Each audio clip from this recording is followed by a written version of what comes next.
everyone. Mark and Joey back here on a Friday night, mostly because we were too hoarse to do the show this morning after the big Raptors win. I'm going to let Joey go on and on about his team winning. Of course, they're my team as well, although I picked Golden State in a legit look at the series. But I got to tell you, after last night, it's pretty clear that Toronto has their number. That's 2 wins in the regular season, a big win in the playoffs. I'm not sure. This might be a championship for the Raptors. They had no trouble last night. They were always in control of the game. And Joey, we were loving it all. Yeah, we were real excited about it. You know, all the hype videos and all the media. We were actually more just wanting to get the game going because there was so much talk about it for us as fans in Toronto. We just wanted it to happen. We have obviously not experienced it before, so we were real excited last night and got the result we needed and wanted. Big game one. You have to win game one. The home team has only lost game one once last 15 years. So how to get it done? And won the series when they do that, right? Right. The only team to win game one at home and lose a series is Golden State when they lost 3-1 to LeBron. Every other team has won the series and won the first game of the series at home. And that's obviously because Golden State's won 3. So for quite a while, yeah. That helps. But yeah, no, we're real excited about what happened last night. The game went perfectly to plan. Kawhi Leonard didn't even play a great game, but Pascal Siakam lit it up, and so did all the helpers, really, on the defensive end. Marc Gasol and Van Fleet, and Lowry really had an underestimated game. He played great on both ends of the floor, although the points didn't add up for him, but obviously he's our energizer bunny out there, got the crowd going, and really just everything gelled and worked together. Danny Green went 4 for 6 from 3 points, reached double digits for the first time since the second series. Gasol was amazing. Gasol, man, 20 points. Even Ibaka played well when Gasol got some rest there. So really, just everything went to plan. And with Siakam playing as well as he did, it allowed Leonard to have an off night, and that's what you need. And that's why I said we'd win the series. Is our depth. It's once you get past the top guy on each team, we have more and more guys than they do, and you can just keep rotating more guys in there. So it was great to see us get the first win. Big game 2 on Sunday. We know Golden State's going to be come out firing, be more ready. They're obviously a little rusty, 9 days off last night, but huge win, start to finish, really, for the Raptors. It might have helped us get off to the quick start we did for sure, but I would say that throughout the game, it was really never threatened. Although I want to mention, because we've been on Nick Nurse's case quite a bit during these playoffs on the fact that he's rested Leonard, that he's taken him out at crucial times of the game. Got to give him credit for taking him out in the first quarter last night, when he wasn't going well. He just wasn't right. We've heard this morning he might be suffering from minor injuries, but enough to cause you those troubles. So it was amazing. He got him out. The team went on, knew what they had to do, and they just picked him up. Fantastic. Unbelievable shooting game. Siakam was crazy. I mean, shooting, defense. He, quite honestly, he completely took Leonard's position. It was amazing to watch. Well, I think the efficiency is really what it is. At one point, he made 11 straight shots in a row, and really went up against Draymond Green, who called himself the best defender, and it's hilarious how stuff always backfires on you. But he said that, and then Pascal Siakam really just took it to him, and he's faster, he's longer, he's quicker. Siakam's a great player. He's a bit of an old school player. He drives the hoop, he pulls up for 2-pointers, made a few threes, as well as shooting threes, and he made a few last night. Along with the driving to the hoop, drawing fouls, pulling up for his regular game. So it was great to see him really have a breakout game for him in these playoffs. Obviously, it's his first NBA Finals, but we've been saying kind of along the way he hadn't been playing great besides on the defensive end. And he really stepped it up tonight on both ends of the floor. Still had 2 blocks. Still defended Klay Thompson or whoever was switching on him, and really was a difference maker. That's no surprise based off the stats, but I think it was huge to come up in that moment when Kawhi wasn't having the greatest game in the world. So, really, if you're a Toronto Raptors fan, you gotta look at it going, hey, our best guy did not put up an A+ game. In fact, probably a C. It was bad. Like you said, might be injured. Actually, even looked awkward. Tendinitis. He can't get up and jump. And he has more of a line drive shot, not a high floater. So when he doesn't get that jump up, he doesn't make any, and maybe that's why his free throws are bad too. Yeah, but anyways, that's why Toronto was my pick to win the series in the first place. I expected these extra guys to do their job better than Golden State's extra guys, and that proved last night. It did, and the funny part was at the beginning of the game, I thought this was a high school basketball game. I mean, everybody came with their 3-point shooting shoes on. I think 80% of the shots in the early part of the game were from three, and we were making them, got us to a 9-2 lead, I think it was. They weren't, and then the game kind of settled down after a timeout. And as smartly on the Raptors side, like you say, driving the net more. They need to do more of that. That's why they don't get as many fouls as the other teams do. Certainly why they didn't get them in Milwaukee. They're an outside shooting team. They need to drive. And Siakam did it fantastic after he got a real feel for it. Because I don't know how many threes he had missed like in the last 3-4 games, but there was a lot. That corner's normally his go-to spot. Driving the net really did it for him last night. Yeah, exactly. Like I said, his go-to spot is normally that corner three, and he was missing a bunch the last few series. We've been yelling at him. But I think the reason why the importance of driving the net is bigger for Toronto than maybe Golden State is the fact that you need to slow the game down against Golden State, and they did that last night. Golden State did not have a lot of fast break points. Curry got fouled a lot. He went to the free throw line. I think he had 16 free throws last night. I don't think he missed one, though. He didn't miss one, but it slows it down. There's no big three-pointer by Steph that gets the rest of the Golden State going nuts, right? Yeah. And that's the key. We did it to the Greek Freak. Now, he was a bad free throw shooter as well, but if you don't allow those momentum switchers, which is a big dunker, a three-pointer, no one's jumping up and down on your bench when you're making free throws. So I like how they slowed the game down.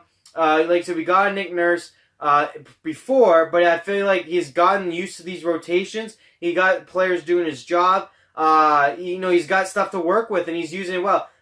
Something I want to mention is he threw in a guy named McCall last night. Yeah, what was that? I didn't even recognize that guy. What a curveball, but what they said was he actually played on Golden State the last 2 years and won 2 NBA titles and is a good defensive guy, especially because he knows the players on Golden State. He also made a really nice basket at one point when we needed it. Yeah. What a great shot. Shot clock was low. He was wide open. He took it. He made it. Good for him. Expect him, I guess, to see more playing time, I guess. I mean, especially if Kawhi's not able to go full steam. Yeah, he did well. So, and then Marcus Gasol, like I said, the way he shoots from three is actually kind of funny because he just kind of flicks it. But he got to the line, he shot from three, but more importantly, he got rebounds. On the offensive end, on the defensive ends, where we actually got improved. We were horrible. They got many second chance points. Milwaukee did that to us as well. Yeah, it was bad. I mean, you can't expect Golden State to not beat you if they're going to keep getting rebounds like that. They'll be ready on game 2. Got to be ready for them. You can't allow those offensive rebounds for them, which is defensive side for us. You got to get those. You got to stop them. When you do stop them, you're proud. You work hard for it. You can't just let them get an open three. Yeah, for sure. So there we are, 1-0 for the Raptors. Everybody's pumped. I mean, they were pumped already, but this win in game 1 is huge. But I want to do a couple sideline stories. A shout out to our fans.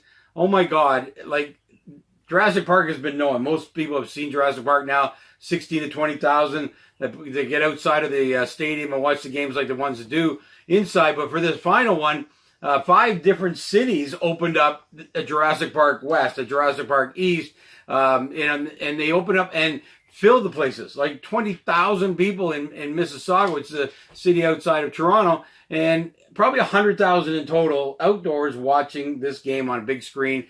Just amazing. The players all talk about it. The league's talking about it. Everybody's talking about the fan base here in Toronto is just amazing, and sure enough, they were last night. Yeah, 100%. And it's definitely a factor. That's why home court is so important, especially in basketball, when fans get to be so close to the players. And I think it affects rhythm, it affects communication, and like I said, there's nothing like hitting a big three or getting a big dunk and get your team going. And actually, you brought this up to me. The biggest three of the night was at the end of the game. We were probably going to win anyway, but the crowd was on their feet standing. Lowry pulls up and drains a Steph Curry type 3. 6 feet behind the line. The crowd just went nuts. But yeah, the players are recognizing it. Hell, even Golden State says it's the most excited they've been to play in an NBA Finals because of where they get to go and the environment they get to play in. So it's going to be a great series. It's very cool. Both teams are enjoying it. It should be a long one. It should be intense. You know Golden State's going to come out tough. But Toronto looks ready. That defense is tough, and I believe defense wins championships.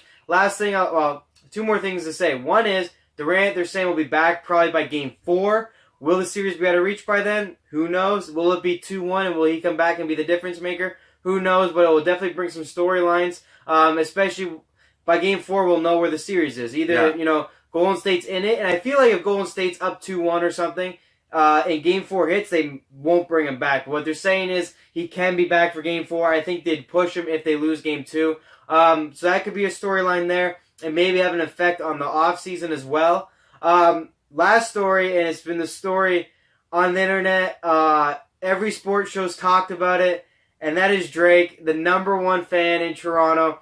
And, people love him and hate him, and most people love him, actually. There's not many that don't like it. Just it was really just Milwaukee. Yeah. But he did get talked to by the commissioner. He was still in it last night. He got in a chirping fest at the end of the game with Draymond Green. And I love it. I mean, it's great what he's done for the Raptors. And he goes outside to the north, the Jurassic Park, and on away games, gets them pumped up. He meets so many people. He's truly a kid in the richest seat in the house. It's just great. The biggest thing, and he's such a promoter, is what makes him so great. Last night, so he's going to calm down. He also likes a lot of the guys on the Warriors. That is a difference. Steph Curry is one of his best friends. He even has a tattoo, I think, of him and Durant. Him and tattoos Durant. That close. So they're really close. So he wore a sleeve over his tattoos last night. But more importantly, he went and got an original color jersey, a Raptors jersey, with Curry's father's number. And name. Like, it was his jersey. He played for us. Del Curry played for the Raptors for 3 years and signed the jersey, and Drake had it on. And Steph even admitted kind of distracted him at the start of the game. Well, he said it was really clever. Like, he goes, give him credit. A lot of it's chirping, a lot of it's this, and a lot of it's that. But to come out, he goes, with his dad's jersey signed. Even Mr. and Mrs. Curry had a good chuckle at it. I thought it was hilarious. Yeah, it was cool. I mean, it was pretty classy. And the stuff with Draymond actually respectfully had a great quote today. They go, do you have a problem with Drake? He goes, Drake worked hard to be in the position he's in. He worked hard to be a success. And when you're Drake and when you're famous and you're part of the team and you do a lot of great things for the city and for the team, you deserve the respect to be that close to the fans, to be involved, and I'm happy to jaw with him.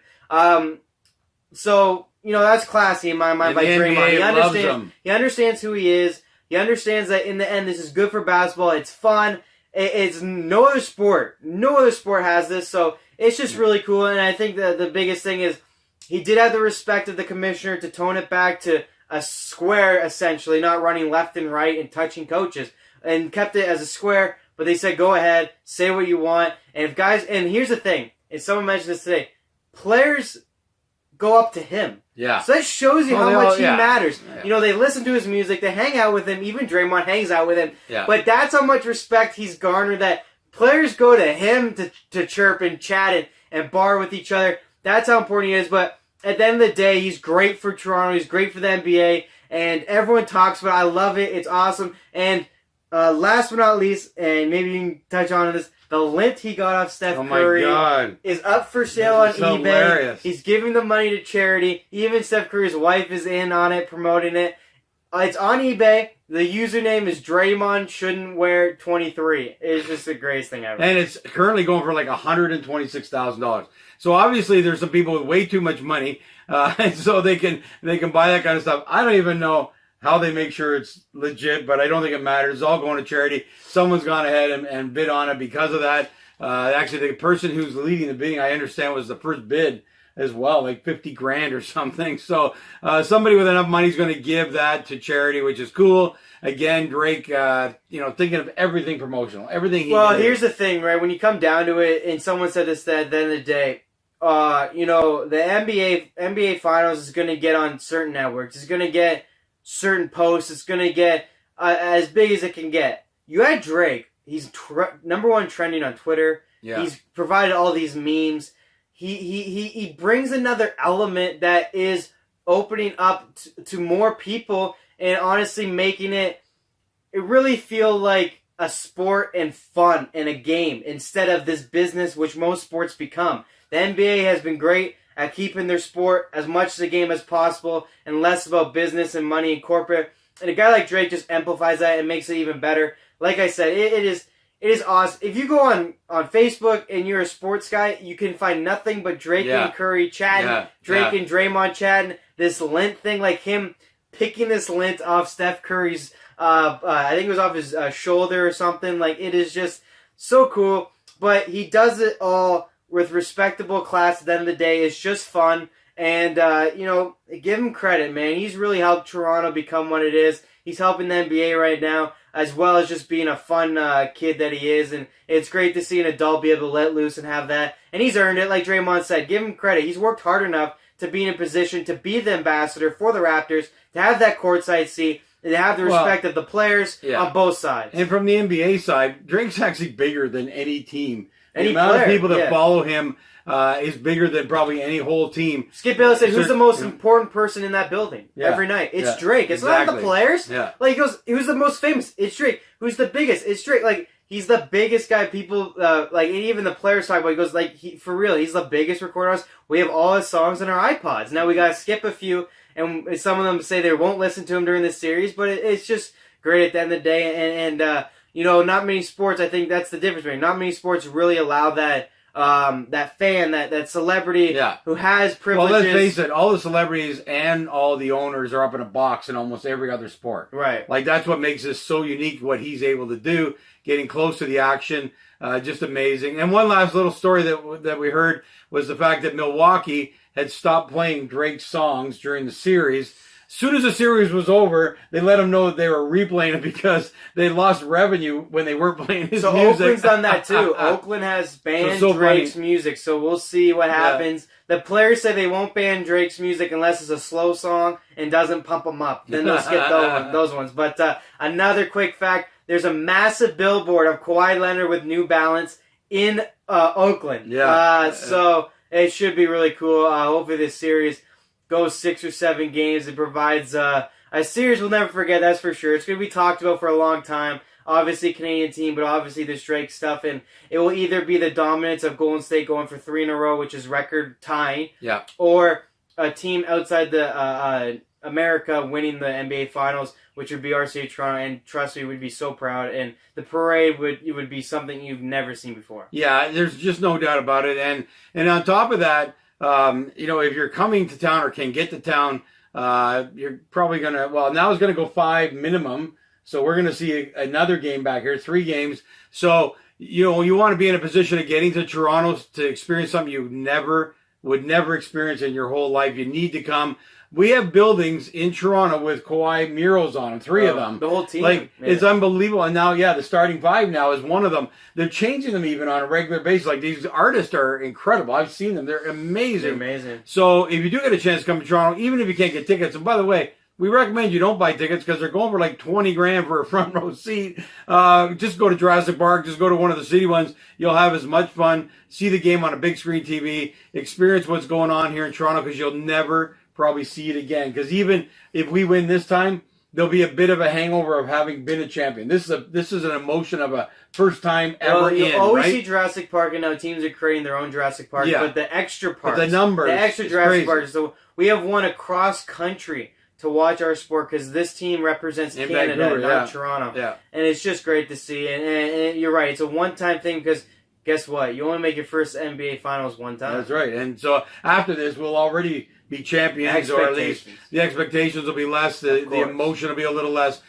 We still fill the Jurassic Park in every game all season long, but the extras, there's 100,000 fans being outside watching this game. Unbelievable. It's never been heard of before. All of the sportscasters are blown away that are in town. It's just, they just can't believe what they're seeing. So anyway, that's enough rambling on about yesterday. We're on to next game Sunday. Sunday at 8 in Toronto. We'll tell you, man, that might be a huge, it's always a huge game, but you got to be up 2-0, I think, going back to Oakland because it could quickly be 2-2. So, second game winners are the biggest winners of all series by stats. I mean, every game's important. You either go 1-1, and you go 2-0. Yeah. So the team that wins the second game in every series it's like a 67% win rate when they win the second game. That team goes to their home court 1-1, right? Right. Or we have a 2-0. And the worst you could be if you're Toronto, if you can win game 2, is what? 2-2 in game 5. Yeah, and become at back home. Yeah.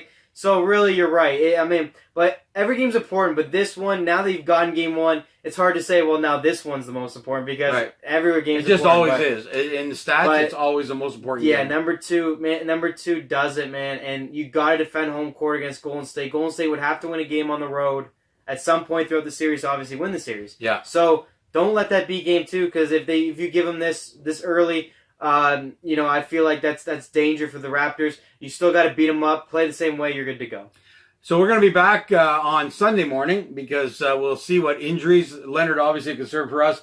Warriors have a couple of guys that are struggling. Even besides Durant, that is more of a. There's no way he's going to be there. Well, I think Sunday. what we'll bring you Sunday is who's going to play, but also strategy. Maybe Golden State should employ with Boogie Cousins but Durant's out. Iguodala is going to play, but he's banged up. He's a top player, so we'll get to that. So we'll see what that looks like Sunday morning. Looking forward to that game as well. Wish you the best for a great weekend, and we'll talk to you then.